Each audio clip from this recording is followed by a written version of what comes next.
이스라엘 히브리대와 한동대학교 유진상 교수의 가정에 대한 강연을 보게 됐습니다. 내용은 이렇습니다. 요즘에 문제 없는 가정이 어디 있습니까? 가정 안에는 늘 크고 작은 문제들이 생겨납니다. 그러면 가정을 회복시키는 방법이 무엇인가? 바로 안식의 회복이라는 것입니다. 이스라엘을 예로 한번 들어봅니다. 사진 잠깐 볼까요? 네, 조그맣게 나오긴 했는데 이스라엘에서는 안식일이 시작되는 날, 그러니까 매주 금요일 오후가 되면 이렇게 길거리에서 꽃을 파는 상인들을 자주 보게 됩니다. 그러면 저게 꽃을 파는 상인들인데요. 그럼 지나가던 남편들이 멈춰서서 꽃을 하나씩 사요. 그럼 누구한테 줄까요? 일주일간 수고한 아내한테 선물을 줍니다. 한 주간 꽃으로 사랑을 표현하면서 아내를 케어하는 것이죠. 여보, 한 주간 우리 가정과 자녀들을 잘 지켜줘서 고마워요, 사랑해요. 이렇게 매주마다, 그래서 꽃값도 굉장히 싸대요. 매주마다 이렇게 남편들이 꽃을 사서 아내한테 선물을 하는 것이죠. 우리나라는 1년에 한 번, 한두 번 이렇게 하는 것 같은데, 어쨌든 굉장히 나름대로 좋은 전통인 것 같아요. 여기서 아내가 할 수 있는 일을 하면서 가족의 안식일을 준비하는 겁니다. 이후에 남편의 역할도 굉장히 중요한데요. 남편은 아내와 자녀들을 축복합니다. 가장의 권위를 주신 하나님께 감사하면서 아내와 또 자녀를 위해서 축복 기도를 해주는 것입니다. 그리고 노래도 부르고 가족끼리 맛있는 음식도 먹게 됩니다. 성경에 이런 말씀이 있죠. 출애굽기 20장 8절 말씀에 보니까 안식일을 기억하여 거룩하게 지키라. 근데 어떤 사람은 이 말씀에 의문을 단대요. 아니, 안식일은 좀 거룩하게 지켜야 되는데 왜 이렇게 소리를 지르고 이렇게 시끄럽게 떠들면서 지내느냐. 근데 유대인들은 안식일이 되면 아무리 시끄러워도 이 층간소음에 대해서 이의제기를 전혀 하지 않는다는 겁니다. 여기서 거룩이 무엇인지 다시 한번 고민해 보게 됩니다. 거룩이 무엇인가? 하나님의 뜻을 회복해서 살아가는 것이 거룩이다라는 것입니다. 안식일이라고 조용히 그냥 가만히만 있는 게 아니라 가족끼리 사랑을 나누고 기쁨을 회복하는 것, 이것이 거룩의 진정한 의미라는 것입니다. 그래서 탈무드에 보면 이런 말이 있죠. 볼까요? 유대인이 안식일, 주일을 지키는 것이 아니라 안식일, 주일이 유대인을 지키는 것이다. 우리로 바꿔서 표현해 볼까요? 우리는 보통 우리가 주일을 거룩하게 지킨다라고 생각하지만 사실은 우리가 온전해지도록 주일이 우리를 지켜주는 것입니다. 그래서 우리가 주일 성수를 해나가는 것입니다. 이런 면에서 유대인 회복의 비밀은 가정이고요. 유대인 가정의 비밀은 안식인 것입니다. 예, 됐습니다. 이런 가정의 회복은 세상에서 기대할 수 없습니다. 세상의 기준에 이길 수 있는 유일한 곳은 바로 교회입니다. 말씀이 있는 곳입니다. 언약이 있는 곳입니다. 그러니 그리스도인은 하나님의 언약 백성으로서 이 가정을 지켜내기 위한 노력이 필요하다라는 것입니다. 저는 이 강연을 보면서 많은 공감을 했어요. 가정의 회복, 가정의 안식은 세상에서 찾을 수 없다는 것입니다. 하나님 안에 있다는 겁니다. 성경이 가정에 회복하면 떠오르는 가정 중 하나가 룻의 가정입니다. 이 룻기는 고난으로 실패하고 무너진 가정이 다시 일어나는 이야기입니다. 이전에 나눴던 서두의 내용을 떠올려 보면 룻기는 3명의 과부의 이야기로 시작됩니다. 시어머니 나오미의 남편과 2 자녀가 죽고 살아있는 사람은 시어머니와 2명의 며느리, 이렇게 3 과부뿐입니다. 며느리들에게는 자식도 없고 가진 것도 없었습니다. 그러나 룻은 이런 절망적인 상황에서도 하나님을 만났다는 것입니다. 결국 하나님은 그를 축복하셨고 이방 여인에서 다윗의 증조할머니로 만들어 주십니다.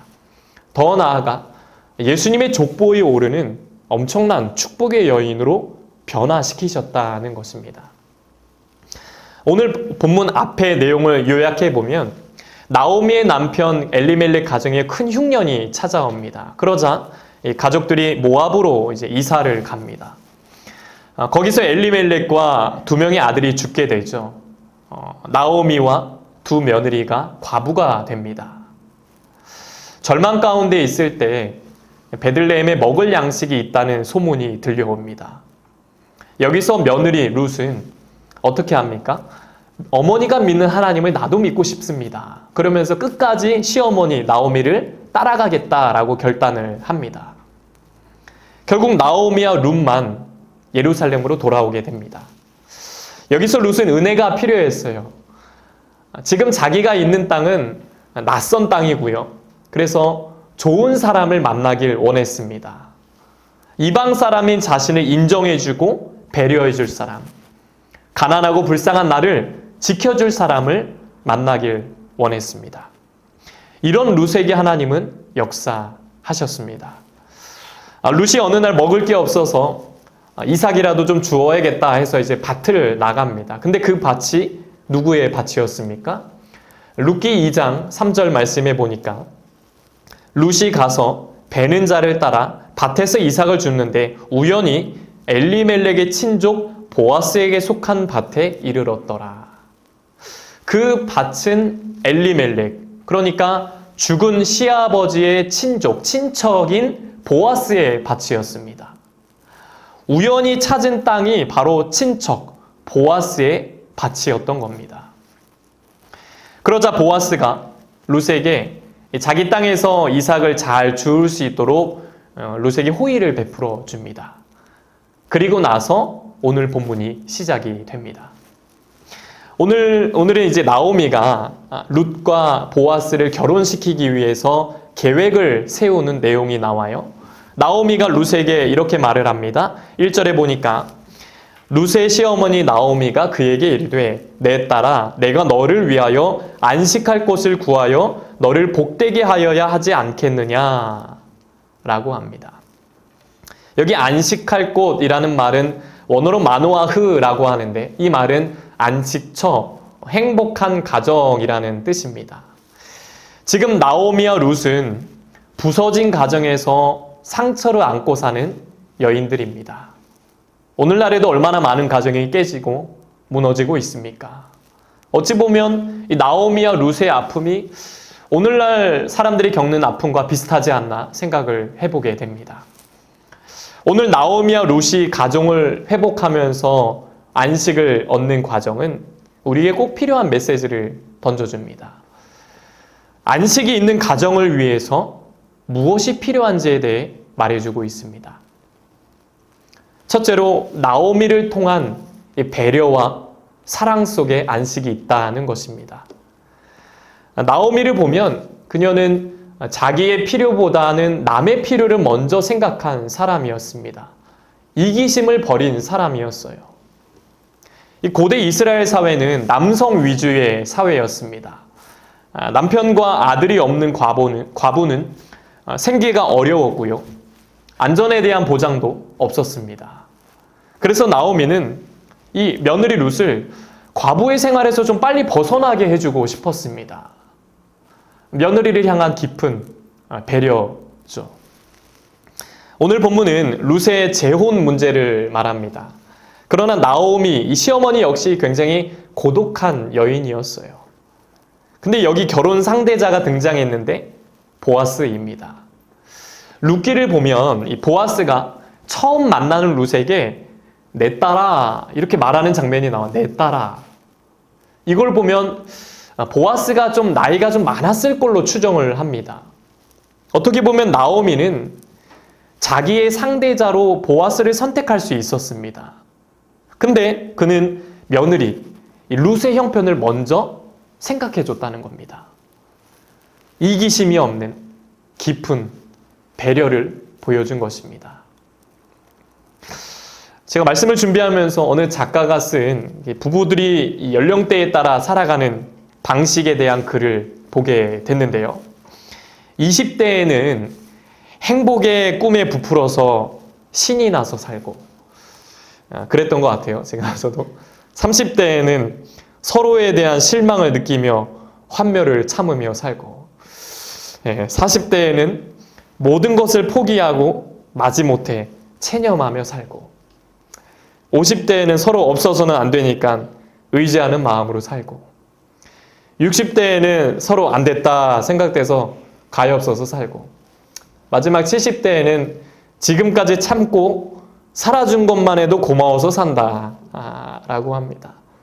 네, 어떠신지 모르겠습니다. 조금 공감이 되실려나 모르겠는데, 마지막 걸 보니까 마음이 조금 뭉클해지더라고요. 지금까지 살아준 것만 해도 고마워서 산다. 그렇구나. 살아갈수록 점점 이 현실과 이상이 멀어져 간다는 이야기입니다. 그럼 어떻게 해야 될까요? 생각을 바꾸는 것이죠. 내가 행복하기 위해 결혼 생활을 하는 게 아니라 내가 사랑하는 그 사람을 행복하게 해주기 위해서 결혼 생활을 하는 것입니다. 이기심이 아니라 나의 불편을 참고 희생하면 배우자가 행복해진다는 것입니다. 성경의 모든 진리는 다 역설입니다. 죽으면 살 것이다. 나누면 부유해질 것이다. 버리면 얻을 것이다. 이것은 신앙뿐만 아니라 가정에도 동일하게 적용되어야 하는 것입니다. 이스라엘 백성들이 바벨론의 포로에서 귀환한 이후에 이스라엘에 발생한 문제 중 하나는 가정의 해체였습니다. 이건 심각한 영적 타락이었습니다. 그리스도인들에게 가정은 단순히 남자와 여자가 만나서 행복을 만들어가는 의미가 아니라 하나님의 언약 안에 있는 관계이기 때문입니다. 그래서 구약의 말라기 선지자는 백성들에게 이렇게 말을 합니다. 말라기 4장 6절 말씀에 보면 그가 아버지의 마음을 자녀에게로 돌이키게 하고 자녀들의 마음을 그들의 아버지에게로 돌이키게 하리라. 돌이키지 아니하면 두렵건대 내가 와서 저주로 그 땅을 칠까 하노라 하시니라.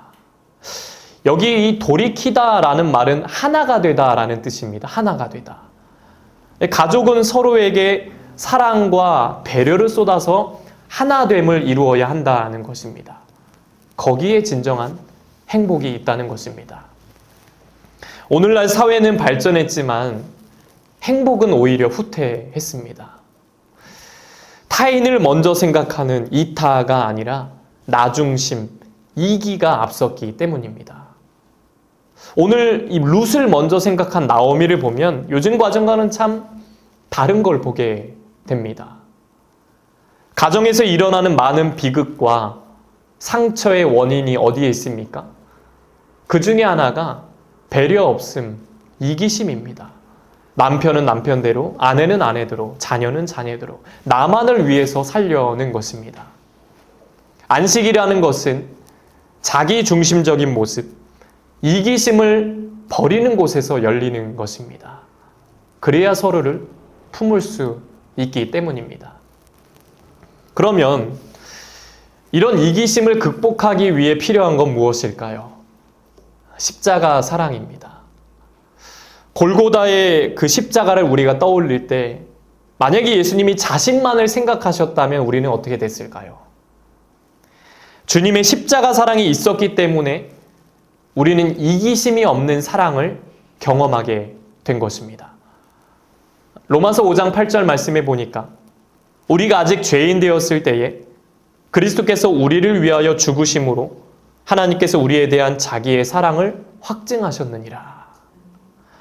하나님은 우리가 아직 죄인 되었을 때 우리를 먼저 사랑해 주셨습니다. 우리가 어떤 조건을 갖춰서가 아닙니다. 사랑받을 조건이 없음에도 불구하고 주님은 그 사랑을 우리에게 보여주신 것입니다. 성경의 사랑장이라고 불리는 고린도전서 13장 말씀, 거기 5절 말씀에 보면 이런 말씀이 나와요. 무례히 행하지 아니하며 자기의 유익을 구하지 아니하며 성내지 아니하며 악한 것을 생각하지 아니하며. 사랑이 무엇인가? 자기의 유익을 구하지 아니하며. C.S. 루이스는 요한일서 4장 8절에서 10절 말씀을 통해서 하나님의 사랑이 이것이다 라고 해서 말을 합니다. 그는 사랑할 수밖에 없는 인격이기 때문에 사랑하셨다. 그 사랑의 질은 무조건적인 사랑이며 그 사랑은 대상의 유익을 구하며 사랑의 성격은 희생적이었다 라고 합니다. 예수님의 사랑 안에서 이기적인 사랑을 내려놓을 때 서로에게 안식할 곳을 만들어줄 수 있다는 것입니다. 오늘 나오미는 이기심이 아니라 사랑과 배려를 통해서 참된 안식을 누리게 되었던 것입니다. 두 번째로 안식을 위한 가정에 필요한 것은 바로 신뢰와 순종 안에 안식이 있다는 것입니다. 오늘 안식할 곳을 만드는 룻의 모습을 봅니다. 3절에 보니까 그런즉 너는 목욕하고 기름을 바르고 의복을 입고 타작마당에 내려가서 그 사람이 먹고 마시기를 다 하기까지는 그에게 보이지 말고. 이어서 5절 말씀에 보면 룻이 시어머니에게 이르되 어머니의 말씀들은 내가 다 행하리이다 하니라. 룻의 순종을 보여줍니다. 나오미는 며느리 룻에게 보아스가 타작하고 누워있는 발치 밑에 들어가라 라고 합니다. 이것은 이스라엘의 풍습 때문입니다. 당시 이스라엘은 이 고엘 제도라는 게 있었는데 이 고엘 제도의 핵심은 바로 계대 결혼 제도입니다. 그러니까 계대 결혼, 형제의 대를 이어주는 일입니다. 그러니까 형제가 자식이 없어서 죽었을 경우에 그의 대를 이어주기 위해서 가까운 형제의 순으로 남겨진 미망인과 결혼을 해서 죽은 형제의 기업을 이을 자를 대신 낳게 해주는 제도입니다. 이것은 굉장히 합법적인 풍습이었습니다. 근데 지금 룻은 모압 여인입니다. 이방 사람이에요. 그러니까 이 문화에 전혀 익숙하지 않은 여인이었습니다. 굉장히 낯설었겠죠. 어색하고. 그러나 룻은 나오미가 말한 것을 시어머니의 말씀을 다 행하겠습니다. 순종하겠습니다. 결단합니다. 이걸 보면 평소에 시어머니를 공경하는 그 룻의 지극한 효성을 보게 됩니다. 룻은 자기 의견이 없어요. 나오미를 신뢰했기 때문입니다. 가정 안에서 신뢰는 순종을 낳게 됩니다. 고린도전서 13장 7절 말씀 우리 함께 읽어보겠습니다. 시작. 모든 것을 참으며 모든 것을 믿으며 모든 것을 바라며 모든 것을 견디느니라. 아멘. 사랑이 무엇인가? 모든 것을 참고 또 모든 것을 믿으며 모든 것을 바라며 모든 것을 견디느니라. 이것이 사랑이라는 것입니다. 요즘 사회를 가리켜서 집, 하우스는 있어도 가정, 홈은 사라진 시대라고 말하죠. 화려한 집들은 많이 세워지지만 따뜻함을 주는 홈, 이 가정의 가치는 사라지고 있는 시대라고 말합니다. 우리의 가정은 어떻습니까? 가정이 무너지면 모든 게 무너집니다. 세상의 부와 명예, 그 어떤 것도 가정이 주는 즐거움을 대신할 수는 없습니다. 이것은 하나님이 주시는 것이기 때문입니다. 근데 어떤 이들은 가족을 위해 열심히 돈을 벌고 세상적 기준으로는 성공했는데 가족은 잃어버립니다. 그러면 가정에 필요한 건 무엇입니까? 어떻게 하면 안식을 찾을 수 있을까요? 복음입니다. 가정 안에 복음이 들어와야 합니다. 가정 안에 예수가 들어와야 합니다. 복음은 아무것도 요구하지 않는 사랑입니다. 받아주고 이해하고 용서하는 것입니다. 우리가 가정에서 경험해야 할 것이 이런 복음입니다. 배우자에게 무언가 요구하지 않습니다. 존중할 뿐입니다. 자녀에게 무언가 요구하지 않습니다. 받아들일 뿐입니다.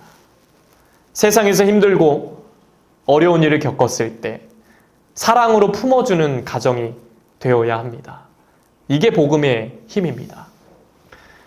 누가복음 15장에 보면 탕자의 비유가 나오죠. 여기서 그 탕자 아버지의 모습이 바로 복음입니다. 둘째 아들이 부모가 아직 살아있는데도 유산을 가져갑니다. 멀리 떠나서 허랑방탕하게 살다가 결국 거지가 돼서 돌아옵니다. 이 나쁜 아들 어떻게 해야 될까요? 경찰에 신고할까요? 다신 보지 말까요? 근데 이 탕자의 아버지는 아들이 있는 그대로 품어줍니다. 받아들입니다. 가정 안에서 온전한 안식을 누리도록 도와줍니다. 이게 복음입니다. 그러므로 안식의 주인이신 예수 그리스도를 가정의 주인으로 모셔야 합니다. 마태복음 11장 28절 말씀에 보니까 수고하고 무거운 짐진 자들아 다 내게로 오라 내가 너희를 쉬게 하리라. 예수 그리스도, 복음이 가정 중심에 있어야 합니다. 세상을 이겨낼 힘은 이런 가정에 있는 것입니다. 복음이 있는 가정을 만드는 것, 말씀이 있는 가정을 만드는 것, 이것이 우리가 해야 할 일입니다. 예전에 읽었던 책 중에 그 김용규 작가의 그 철학 카페에서 문학 읽기라는 그 책이 있는데 거기에 가정에 대한 언급이 이렇게 나옵니다. 프랑스의 철학자 가브리엘 마르셀은 이 가정을 존재가 드러나는 장소라고 말합니다. 이게 무슨 뜻인가 하면 이렇게 말합니다. 볼까요? 가정은 사람이 그의 어떠어떠함, 곧 외모나 성격, 재능 또는 재산 때문에 인정받고 사랑받는 장소가 아니라 그의 존재, 곧 자신의 있음 그 자체로 인정받고 사랑받는 장소라는 것을 뜻한다. 이게 가정이라는 것이죠. 그래서 가정을 존재의 기쁨을 맛보는 장소라는 것입니다. 가정에서만큼은 누구든 자신의 그 어떠어떠함, 나의 외모나 성격, 재능, 재산에 신경 쓰지 않아도 된다는 것입니다. 자신의 어떠어떠함에 상관없이 있음 그 자체, 존재 그 자체로 인정받고 사랑받는 곳이 가정이요. 이런 평안함이 안식의 진정한 의미라는 것입니다. 이게 저한테 이렇게 다가오더라고요. 하나님은 우리의 외모, 성격, 재산, 재능 이런 거를 보시는 분이 아닙니다. 우리의 어떠어떠함을 보시는 게 아니라 우리의 있음 그 자체, 우리의 존재 자체를 보시고 사랑해 주신 분입니다. 이 사랑이 우리 가정에도 연결되길 소망합니다. 가정의 달을 맞이해서 우리의 가정 안에 복음이 회복되길 원합니다. 말씀이 살아있는 가정, 예수가 중심인 가정, 가정의 주인이 예수 그리스도가 되어야 합니다. 가정 안에 주님이 주시는 배려와 신뢰와 사랑이 넘쳐야 합니다. 그곳에 참된 안식이 임하기 때문입니다. 요즘 세상이 아무리 어렵고 힘들어도 그리스도 안에 있으면 모든 가정은 그래도 소망이 있습니다. 주님이 자유와 치유와 회복을 주실 것입니다. 우리의 가정이 이렇게 결단하길 원합니다. 여호수아 24장 15절 말씀에 보면 너희가 섬길 자를 오늘 택하라. 오직 나와 내 집은 여호와를 섬기겠노라. 선택하라는 겁니다. 우리의 집은 여호와만 섬기겠노라.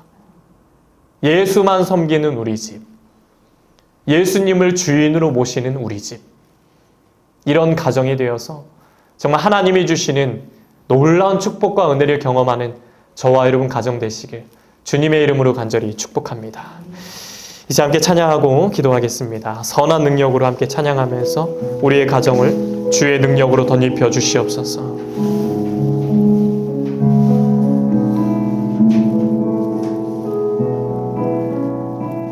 그 선한 힘의 고요히 감싸여 그 놀라운 평화를 누리며 나 그대들과 함께 걸어가네. 나 그대들과 하늘을 여네. 지나간 허물 어둠의 날들이 무겁게 내 영혼 짓눌러도 오 주여 우릴 외면치 마시고 약속의 구원을 이루 주소서. 그 선하님이 우릴 감싸시니 믿음으로 일어나를 기대하네. 주 언제나 우리와 함께 계셔. 하루 또 하루가 늘새 3절 주께서 밝히신 작은 촛불이 어둠을 헤치고 타오르네. 그 빛에 우리 모두 하나 되어 온 우리의 비추게 하소서. 그 선하님이 우릴 감싸시니 믿음으로 일어나를 기대하네. 아멘. 주 언제나 우리와 함께 계셔. 하루 또 하루가 늘 새로운 이 고요함이 깊이 번져갈 때 저 가슴 벅찬 노래 들리네. 하나가 되게 하소서. 다시 하나가 되게 이끄소서. 당신의 빛이 빛나는 그 선하님이 우릴 감싸시니 믿음으로 일어나를 기대하네. 주님, 우리의 가정을 주 언제나 우리와 함께 계셔. 하루 또 하루가 늘 새로워. 시작 기도할 때 하나님, 우리의 가정이 하나님만 섬기는 가정 되게 하옵소서. 하나님을 가정의 주인으로 모시겠습니다. 우리 가정에 참된 안식의 은혜를 허락하여 주시옵소서. 하나님 아버지, 룻의 가정이 우리의 가정 되길 원합니다. 세상 속에 오직 하나님만 섬기는 가정 되게 하여 주옵소서. 우리 가정들이 회복되길 원합니다. 아픔이 있다면 만져주시고 상처가 있다면 치료하여 주옵소서. 가정의 중심에 복음이 있게 하시고 주님이 친히 주인이 되어 주옵소서. 이를 위해 남편으로서, 아내로서, 자녀로서 말씀대로 살도록 노력하겠습니다. 진정한 안식의 은혜를 허락해 주시고 천대까지 베푸시는 주의 은혜를 경험하며 살도록 축복하여 주시옵소서. 이제는 우리 주 예수 그리스도의 은혜와 하나님 아버지의 넘치는 사랑하심과 성령의 가망없는 역사, 교통하심이 주님을 가정의 주인으로 모시고 참된 안식을 누리며 살기 원하는 씨앗의 성도들과 가정과 자녀들과 일터 위에 이제부터 영원토록 함께 하시기를 간절히 축원하옵나이다. 아멘.